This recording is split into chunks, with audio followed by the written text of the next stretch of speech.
Hello and welcome to my channel. If you don't know who I am, I'm Allison, and today I have a tutorial and art challenge for you. Each month we'll be doing an art challenge, and for July it's this barn owl. In the description below you'll find instructions on how you can participate in this art challenge, as well as all of the supplies I used for my painting. Now let's get started. After I drew out my barn owl with a pencil on my watercolor paper, I began to mix some various grays. So I mixed a dark gray and a lighter gray, and also a gray that's more of a brown gray. And here I am using various colors from Decadent Pies to mix these grays, like the brown and gold and the iridescent gray that comes with that set, and also the gray that comes with the Vintage Pastels pan set. And like I said before in the beginning of this video, I linked to all of my supplies below, like my paper, my brushes, and all of the paints that I use in my painting. So I mixed various grays to start out, and then I started to paint first around the owl's eyes. When I am painting animals, I like to first start with their face, and especially with their eyes, because I feel like this part of the painting is the most important part, and it's the focal point, so I like to start there first. So after I laid down the gray color, I then cleaned my brush and loaded it with clean water, and then I began to blend the gray out. I'm starting this first layer on the owl very light, as you can tell, and I like to work from light to dark. This is the very first layer of about 3 or 4 layers that I'll be painting on this owl. So as you can see, my technique is basically I first apply the color where I see it in my reference photo, and then I clean my brush and I load it with clean water, and then I blend that color slightly into the colors around that area. And so I'm using a lot of water in my colors. I'm not using any very dark colors or very intense colors. I am mixing a lot of water with my paint. After I painted the very first layer on his face, I am now painting the crown that is around his face. So this color mixture is basically brown with a little bit of red, because it's a red brown. So I first painted on that color, and then I cleaned my brush, added some clean water to my brush, and then I'm kind of working that paint a little bit. I'm blending it slightly in areas. I am spreading it more around his face, and I'm really trying to remember to keep this very light, because this is only the first layer. So I'm trying to keep this red brown color very light, and then after this layer we will build up those colors and make them more intense looking. And then I'm working my brush up a little bit and kind of spreading and blending that red-brown color to the top of his head. I'm then adding a very light red-brown to his body right here, and it has a lot of water, so I think I mixed burnt with some red, or I think it's the apple color from the Decadent Pies pan set. And then I'm just blending that around with my brush into the dry area of my paper. And then once the first layer on his face has dried, I'm then adding a second layer to his face. So here I'm using a very intense red-brown. I think this might be burnt sienna. So I just applied that around his eye where I see that color, and then I'm blending that color around his eye with some clean water in my brush, where I see that red-brown color. as you can see, I am just building up layers of grays and browns and red browns on his face, and I am starting to add more intense colors, so I'm starting to use less water and more paint. And I'm really looking at my reference photo and making sure that I am painting the correct colors where I see them. And yeah, this is just my process. I start out with a very light layer, and then when that layer dries, I add another layer, but I use less water and more paint. And then I just keep building up the colors and the values of my painting. And if you don't know what values mean, it means the light and dark areas. So as I add more and more layers and add more color to my subject, I also try to intensify the dark areas of my painting, and I try to get those correct.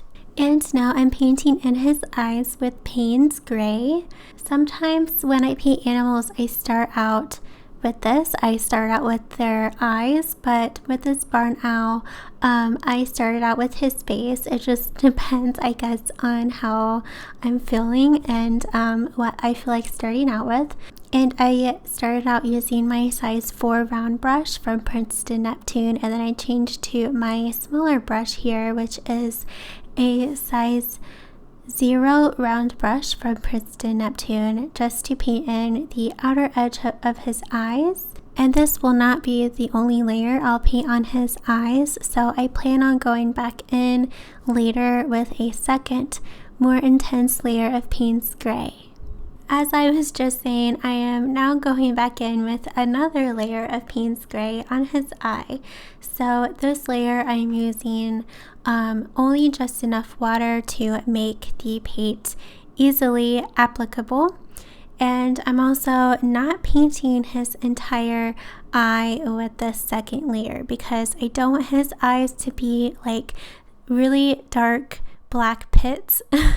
I want them to look lifelike, so I'm going to leave some of the first layer of the Payne's Gray unpainted towards the top of his eye. And so this will create a glimmer in his eye that will make him look more realistic and more alive.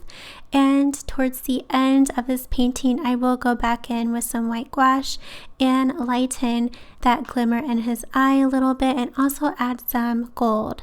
But I will tell you how I do that when we get there. And now I'm going to paint in the line in the middle of his nose. So if you look at photos of the barn owl, along his nose and mouth there is a line in the middle and some furry texture. So I first applied a dark line of Payne's Gray, and then I cleaned my brush, added some clean water to my brush, and kind of blended that Payne's Gray into the rest of his nose. And then as I was doing that, I tried to add some feathery, furry texture with my brush. And I don't want this middle part of his nose to be super dark, at least not right now. I kind of just want to start light because this part of the owl is kind of tricky. So I just wanted to start light and try to get it right. And then later on, I'll go back in and add some more detail in that area and intensify the color. So now I am starting the third layer on this barn owl's face, and this time I am really trying to add more detail and add more intense color and intensify the shadows. So this layer I am trying not to be as cautious about making my paint light. I want to kind of make my paint darker, so I'll be mixing less water with my paint colors. And so here I added Payne's Gray around his nose and mouth to intensify that shadow. So I first applied the paint, and then like I always do, I take another brush, or I clean my brush that I just used and added some clean water to it, and then I blended that Payne's Gray a little bit into the rest of his face. And so I'm just really trying to, right now, build up the shadows around his eyes with Payne's Gray, and I think I even sometimes used burnt umber and a mixture of Payne's Gray and burnt umber. And as I add these dark colors, I'm also at the same time trying to create furry, feathery texture with my brush. And here, as you can see, I am now adding some red brown around his eyes. So I first started with adding a little bit of Payne's Gray around his eyes, and then I am now going back in and adding some of the red brown color that I see in my reference photo, and adding that on his face and around his eyes. And here you can see that I am going back in again with some Payne's Gray and some burnt umber and just the darker colors I see on this owl, and really trying to build up the values and the shadows and color. So this stage of the painting, I'm just going back and forth and jumping around, adding more intense color here and there where I see it in my reference photo, and really just trying to now get all of the colors correct and all of the values correct. And I'm trying to get this barn owl basically all finished before I continue on with the rest of the painting. When I felt like his face was nearly done, I then started on the rest of his body. So here I think I'm using burnt sienna, and I just loosely started to paint on his spots. So I first applied some paint, and then I went back in with some clean water and my brush and started to blend those spots a little bit to make them soft. And these spots are very light to start out with. I just want them to be light for now, and then later on I will go back in and darken them up and add some more detail to them. And then I started to paint with some burnt sienna along his back. And so I first applied the paint, and then now I am blending with a clean brush and clean water, blending that burnt sienna into the rest of his body. The barn owl is not completely done yet, but I decided to start painting in the background around him. So I will briefly explain how I am painting the leaves and the background. So I am using, I think it's the lime from Decadent Pies pan set, and I am painting more than one layer on these leaves. So the first layer is like a very light green, and then I also kind of darken that first layer of the green in some areas, as you can see, if they overlap. And so I add a light layer of green to the leaves, and then I let that completely dry, and then I add 2 or 3 or even sometimes 4 layers onto the leaves to give them more depth and more color. After I painted in the leaves, I then went back into the owl and started to add the final touches to him, like all of the details that I still needed to paint in and darken some areas on him. And here I am adding a very dark burnt sienna color to I'm going to call this area the crown on his head. And so I'm adding that color, and then I also blend some areas of that color to kind of soften it up with some water in my brush.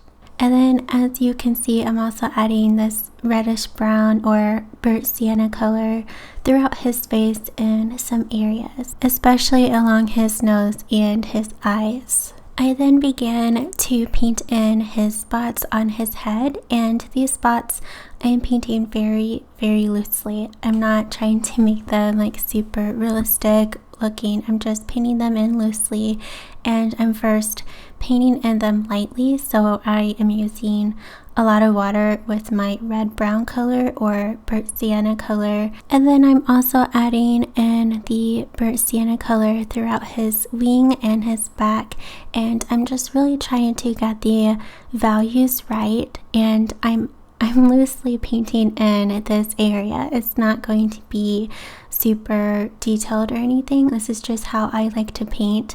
So his face is going to be the most detailed of his body, and then the rest of him will be kind of more loosely painted in. This is just how I like to personally paint. And it's just what I decided to do. And a lot of this area that I am currently painting is going to be shadowed because I'm going to be creating a dark background and have like a shadow around him. So a lot of this will actually be kind of darkened with Payne's Gray and be shadowed, if that makes sense. And then I went in and added Payne's Gray in some of the areas that will have shadow. So then I first applied the Payne's Gray, kind of dark, maybe 50% water, 50% pigment. And then I took a clean brush with some clean water in it and blended that Payne's Gray out slightly. So I am doing this throughout the owl to create some shadow and depth. And now I am painting in the spots on his back. So I'm first painting these spots kind of dark. I'm using maybe 50% water, 50% burnt sienna, or like I mixed a red-brown color. I can't remember what I did, but I'm first painting in these spots dark. And then I go back in with a brush with some clean water in it, and then I'm kind of softening up these spots a little bit to make them more soft looking and not so intense. And then I'm using what is left in my brush from softening them and adding some more spots where I see the spots in my reference photo. And then I am going back in with some burnt sienna and adding in like really dark, intense pigmented areas just to give him, like, help him pop a little bit. So I'm adding this color throughout his, like, around his face and on his spots. When I felt like my owl was completely finished, I then started to paint in my background. So my background, I'm using a very large brush to paint it in, and I am using Payne's Gray, and I ended up painting 3 whole layers. So I first painted in the first layer, I let it completely dry, and I think I even used my hair dryer to help it dry quickly. And then I painted in a second layer, let that completely dry, and then a third layer. So I did 3 whole layers to make this background look like a night, like a dark night. And also painting those 3 whole layers helped make the background look even. After my background was completely dry, I then went in with some metallic gold. This is from the Metallic Accents from Prima Marketing or Art Philosophy, and it's linked below in the description. And I added little dots throughout the background to kind of make what looks like maybe fireflies or little white wisps, if that makes sense. So I first painted in some larger dots in some areas, and then I went back in and painted in some really tiny dots in some areas. And after I painted in the gold dots, I went around the dots and kind of blended them slightly into the background with my brush. And then when those were dry, I went in with some white gouache from Winsor Newton and added little white dots in the center of all of the large gold dots to kind of help them look more bright. And that's it. Comment below and let us know if you'll be joining us for the July Art Challenge. If you're watching this and July has passed already, that's okay. You can still join if you would like. I am looking forward to seeing your barn owl. Thank you so much for watching, and I'll see you in the next video.